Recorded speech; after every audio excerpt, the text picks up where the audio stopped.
وكذلك أوحينا إليك قرآنا عربيا لتنذر أم القرى ومن حولها وكذلك أوحينا إليك قرآنا عربيا لتنذر أم القرى ومن حولها. بسم الله الرحمن الرحيم.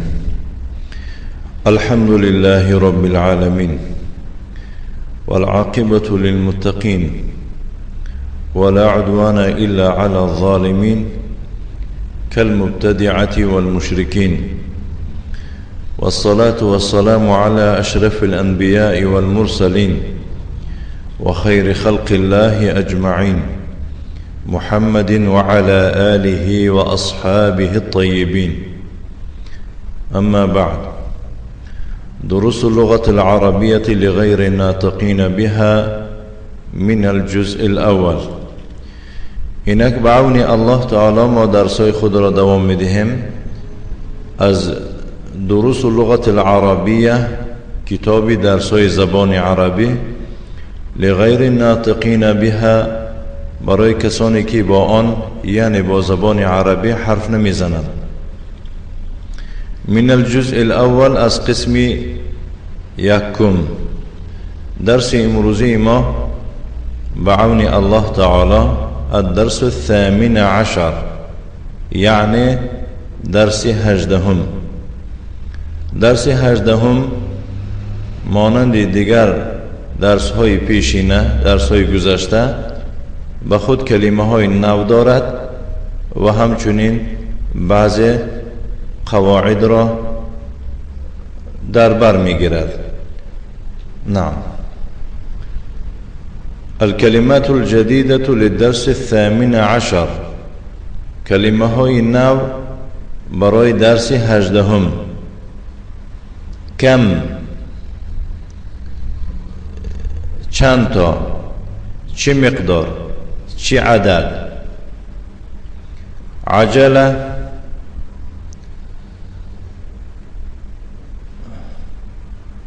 سله یا که چرخ. عجل اسم جمع باشد، عجلات نیز جمع باشد. عجلات جمع مؤنث سالم.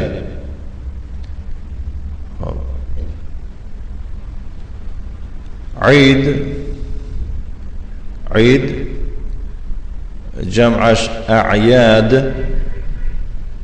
سنة صل، سنوات يوكي سنون جمع. عيد الفطر، عيد فطر يعني عيد بعد رمضان.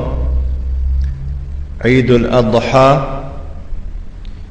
عيد أضحى، عيد قربان. متجر، نقطه تجارتی، نقطه تجارتی یا که تجارت خانه و یا مغازه. جمعش متاجر، جمع شکسته است و الممنوع من الصرف می باشد. حی، محله، محله جمعش احیاء. مسطرة، جدول، جمعش مساطر، جمع شکسته الممنوع من الصرف می باشد، زیرا صيغة منتهى الجموع می باشد. ریال، ریال این ریال پولی پیسه عربستان سعودی. جمعش ریالات. ركعة، ركعات جمعش ركعات. نعم. این بود کلمه های نو برای درس هجدهم. الدرس الثامن عشر، درس هجدهم. المدرس، كم أخا لك يا محمد. مدرس با محمد خطاب کرده می فرماید یا که سوال می کند کم اخن لک یا محمد. محمد در جواب می فرماید که لی اخون واحد. کم اخن لک یا محمد، ای محمد تو چند تا برادر داری؟ محمد در جواب می فرماید که من یک تا برادر دارم. کم در اینجا کم الاستفهامیه می باشد، زیرا با دیگر نمودی کم هست و ایرا کم الخبریه می گویم. کم الاستفهامیه اسم استفهام، این اسم استفهام است، یعنی اسم است که به طفیل او فهمیدن می خواهد. مبنی علی السکون، آخرش دیگرگون نمی شود، همیشه بر سکون می باشد. مبهم معنای او ناپره می شود، معناش مبهم نافهما.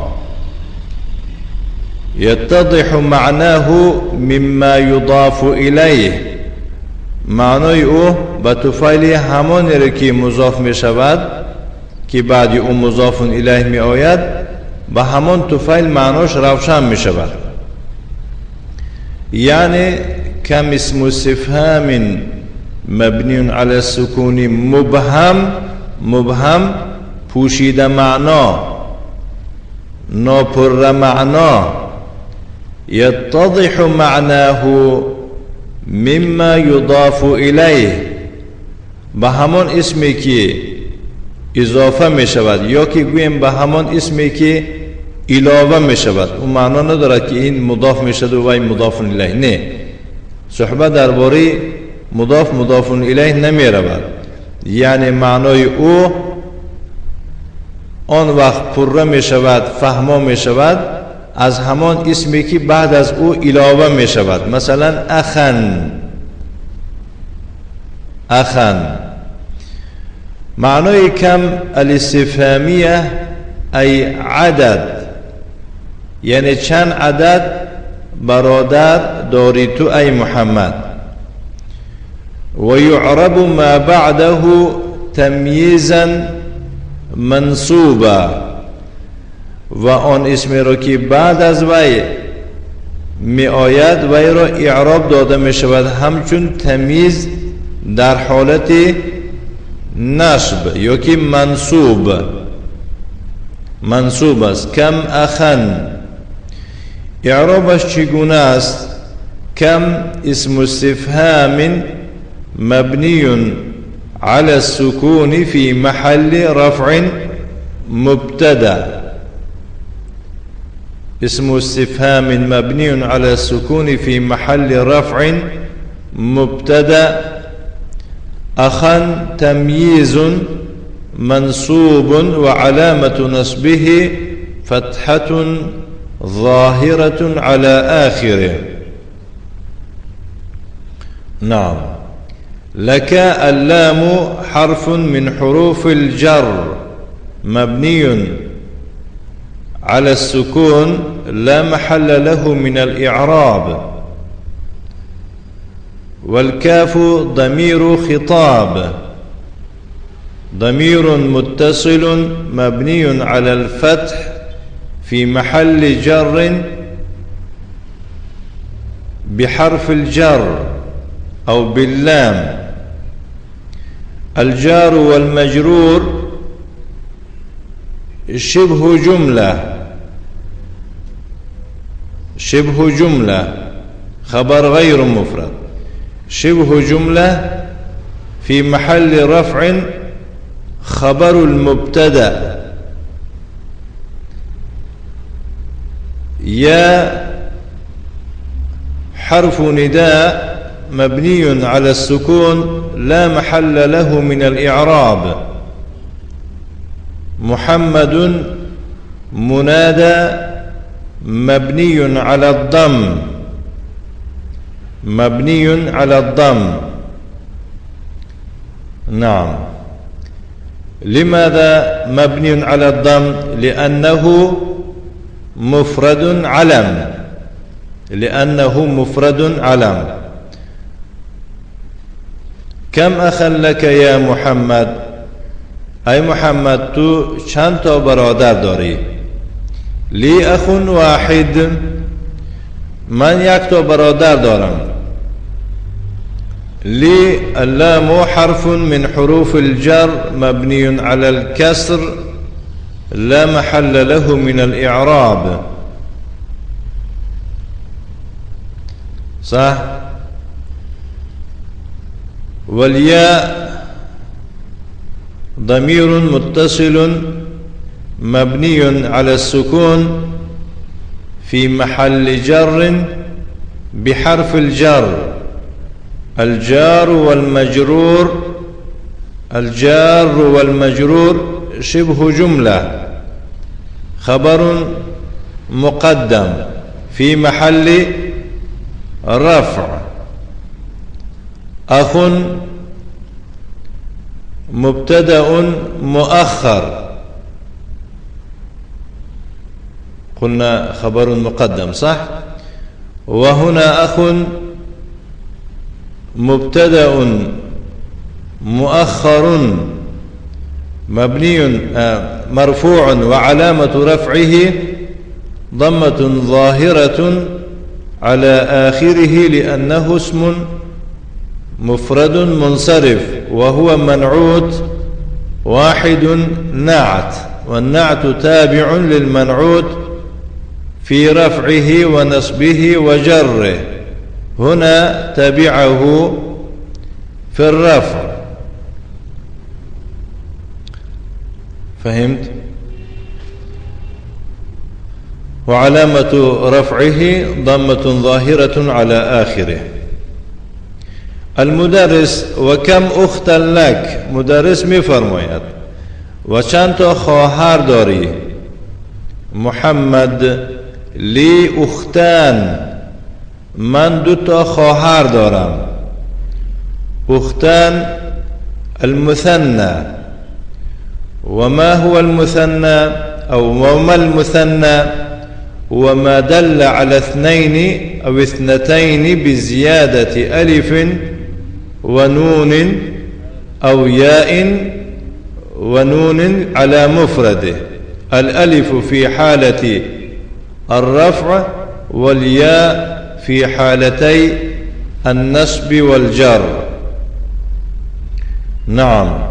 إذن لجار ومجرور شبه جملة، خبر مقدم في محل رفع.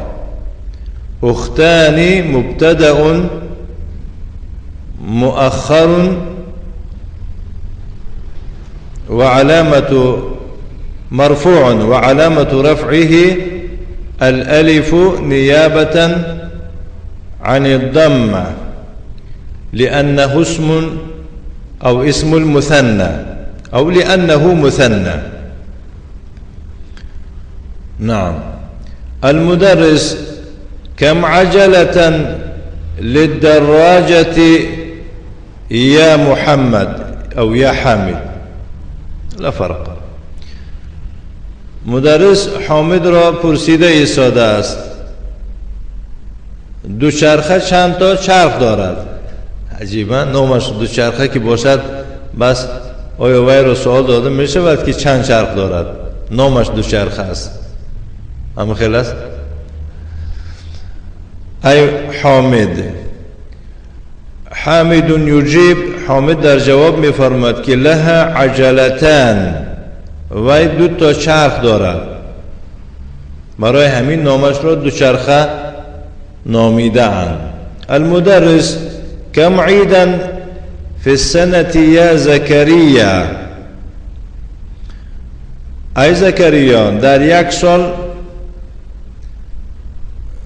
چند تا عید است؟ نه.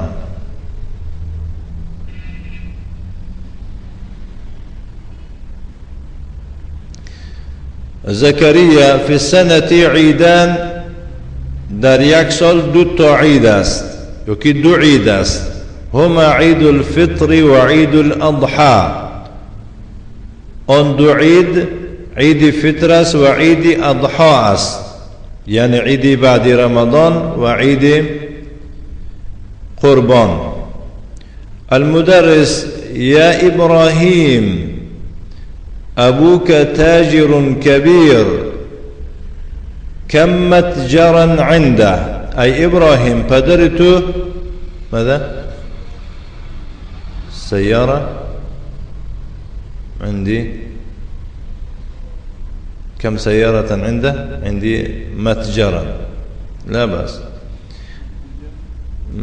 متجر. ای ابراهیم پدر تو تاجری کلان است، او چند تا تجارت خانه دارد یا که نقطه تجارتی دارد.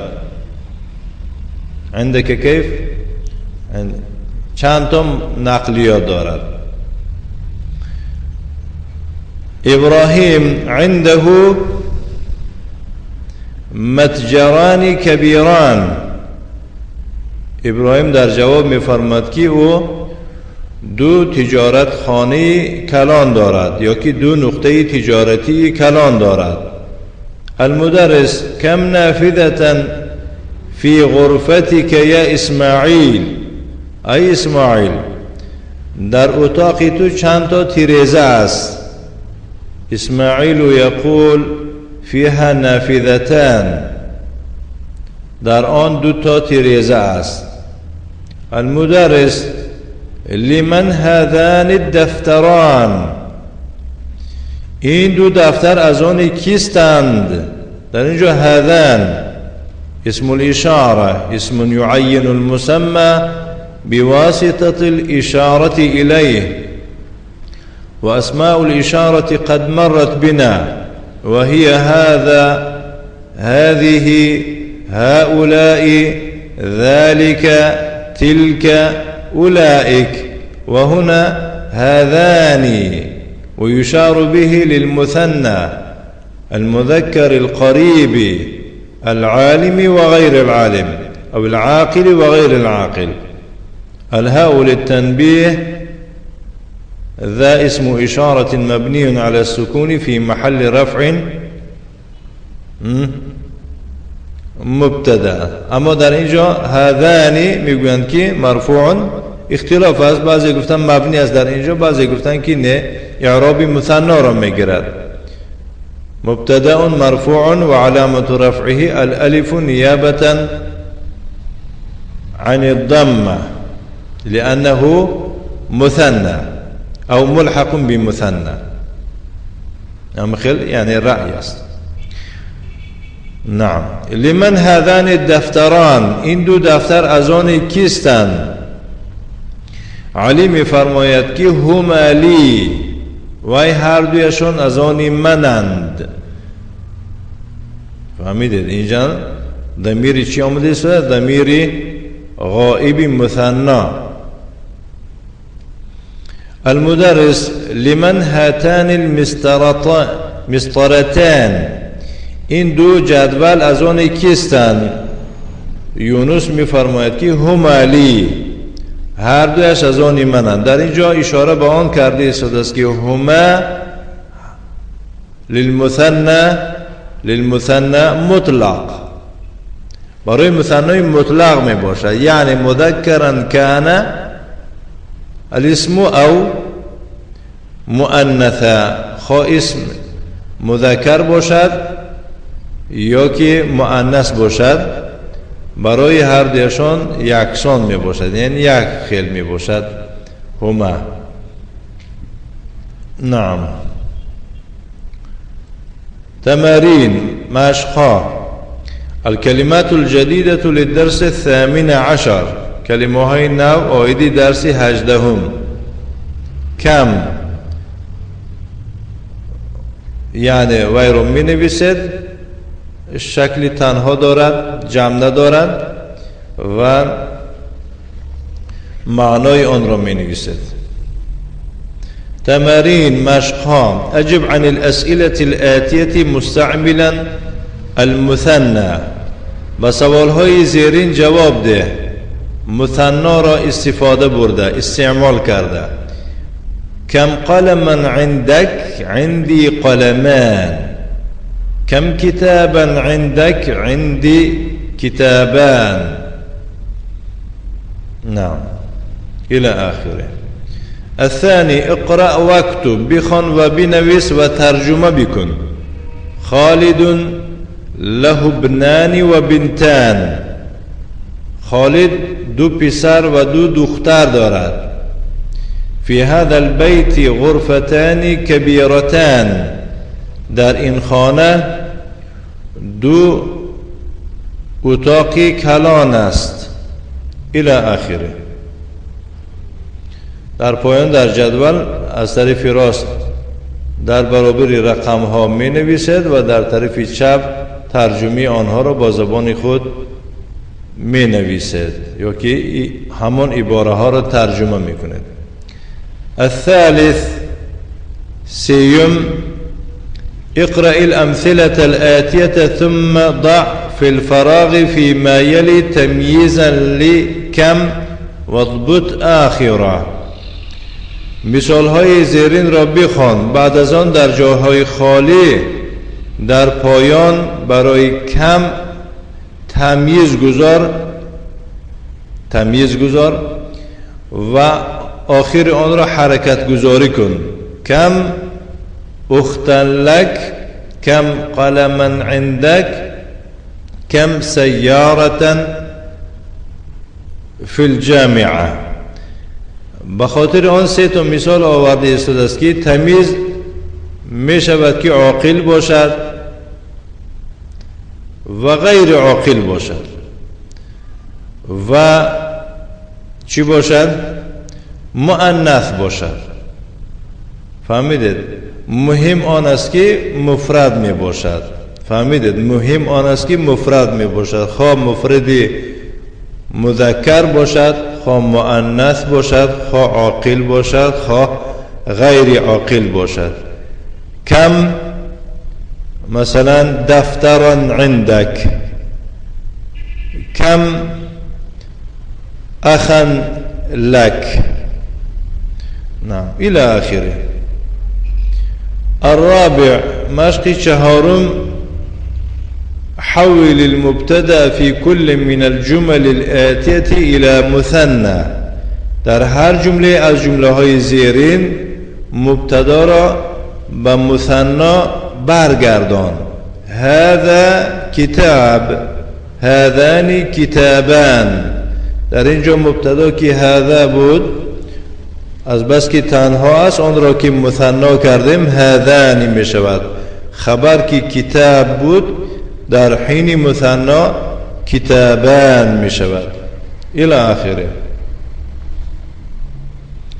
الخامس اقرأ الكلمات الآتية واكتبها مع ضبط أواخرها. کلمه های زیرین را بخوان و آنها را با حرکت آخر بنویس. کلبانی، مکتبانی، قميصاني إلى آخره. كلباني مرفوع وعلامة رفعه الألف نيابة عن الضمة. همشون همي خدمة بوشن همين تعور. السادس ثن الكلمات الآتية. كلمة زيرين رو دوگانه قرار ده يوكي دوگانه نویس آنها را. سيارة، سيارتان، طبيبة، طبيبتان، ولد، ولدان إلى آخره. الأسئلة سوالها. اذكر تعريف كم الاستفهامية. تعريف كم الاستفهامية را ذكر بكم. اذكر تعريف المثنى. تعريف مثنى را ذكر بكم. أعرب ما يأتي. عبارة زيرين را إعراب بكم. هذان كتابان، صلاة الفجر ركعتان، كم سبورة في فصلكم. إلى هنا. الحمد لله رب العالمين وصلى اللهم وسلم على نبينا محمد وعلى آله وأصحابه أجمعين.